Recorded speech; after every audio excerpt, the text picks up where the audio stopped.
the Collector Mania YouTube. We are going to talk about Kaalia the Vast today because of the Commander Anthology's releases. So coming out tomorrow. We wanted to kind of go over it and make sure that you realize that there's a lot of things you can add to this deck now ever since it came out. There's been a lot of releases. Yeah, like one of the main things I realized is that there's been 3 Avacons printed since this came out. Right before Innistrad. And pretty much all of them are good enough to go in the deck. And not only 3 different Avacons, but 3 reprints of the original Avacon. So, I mean, that gives you kind of a time frame of like, how much time has passed since. I didn't even think about the fact that you could throw the white Avacon in and give it indestructible without having to pay for the flash. Like, that's crazy. Yeah. Yeah, it is crazy. So, Archangel Avacon, it's one of the cards on our list. I mean...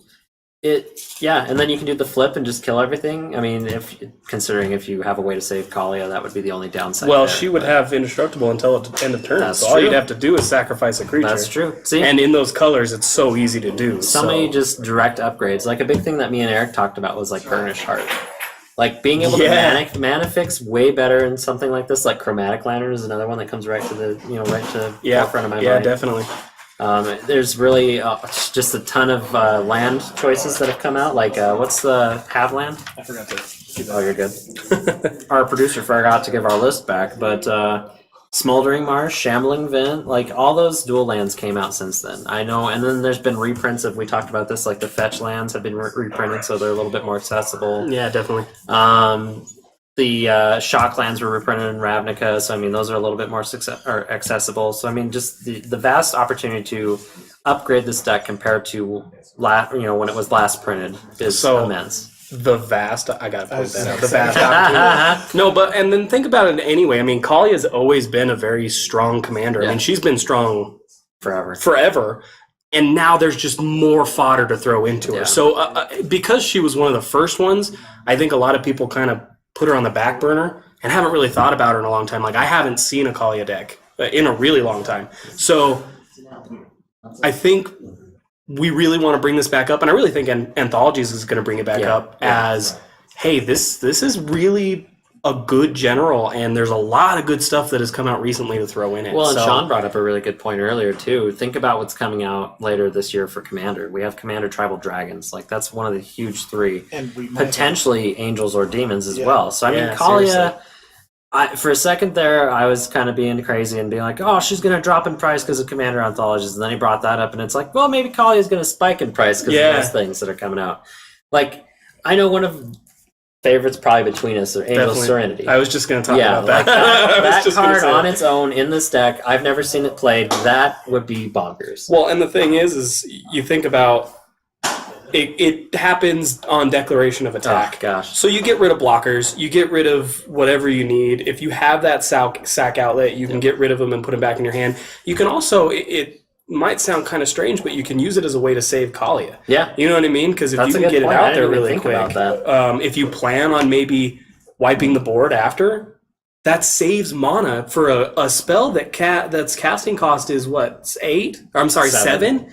So it's a you 5/6 flyer. So you save 7 mana, throw it out there, save Kaalia, keep her at the 4 mana cost that she is by putting her back in your hand when you know you got to wipe the board. I mean, there's a lot of play. Another one that I kind of thought about in that same vein is the Angelic Field Marshal. Yeah, because that automatically gives her +2/+2 and Vigilance. I mean, those are 2 things that you want on Kaalia. Like, well, now when she's already attacking, you're gonna lose. You're not gonna get Vigilance when you put it in. That's true. But from then on, but definitely really good. I mean, and it's 4 mana, so you might as well cast it before you attack with Kaalia. I guess it doesn't give her +2/+2. It gives her soft +2/+2, but gives Kaalia Vigilance. Yeah. Okay, so I misread that a little bit, but something we talked about a little earlier is Conjurer's Flail. I mean, that's a huge one.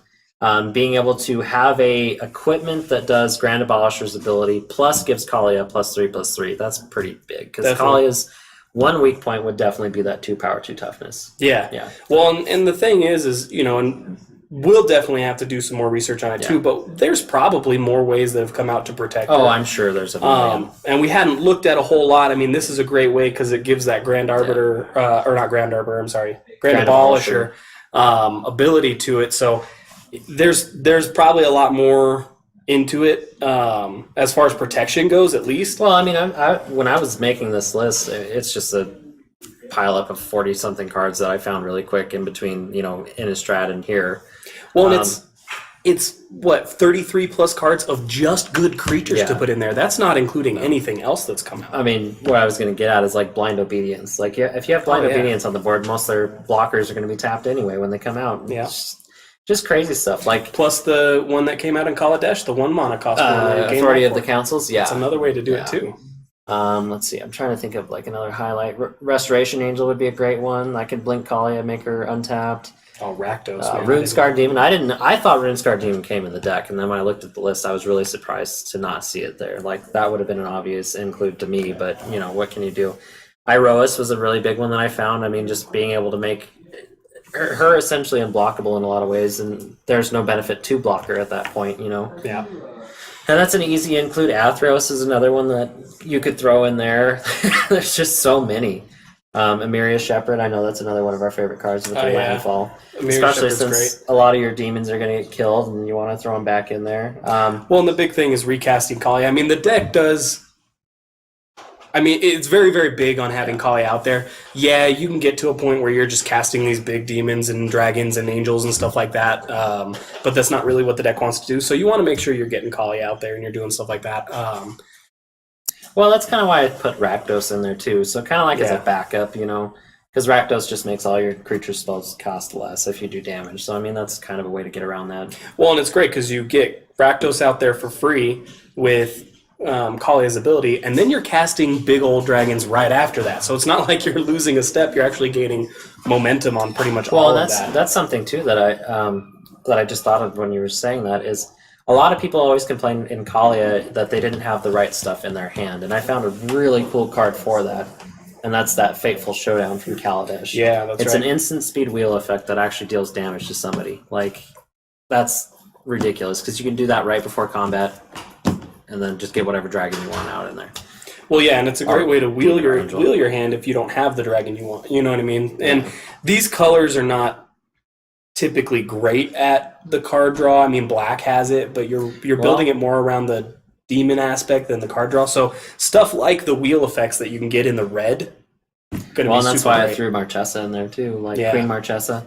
Monarchy, I know we've talked about it before in some of the deck text, but that ability is insane. Like, it's so good. It just changes the format of the game, you know, entirely. So everybody tries to get it. Yeah. But if you have such a strong presence, like with all these dragons and angels and stuff, you're probably going to hold on to it. Well, and also think about the format that Kaalia's played in probably more often than any, and that's 1v1. Yeah. So that's a good point. You think about 1v1 and you've got Marchesa. I mean, in a Kaalia deck and having the lockdowns and stuff is probably going to be pretty tough to get that back from you, and you're getting the card advantage like crazy. So, I mean, anyway, this was kind of just a fun little video to check in and say, hey, Commander Anthology is coming out, and these are some things that you should think about, you know.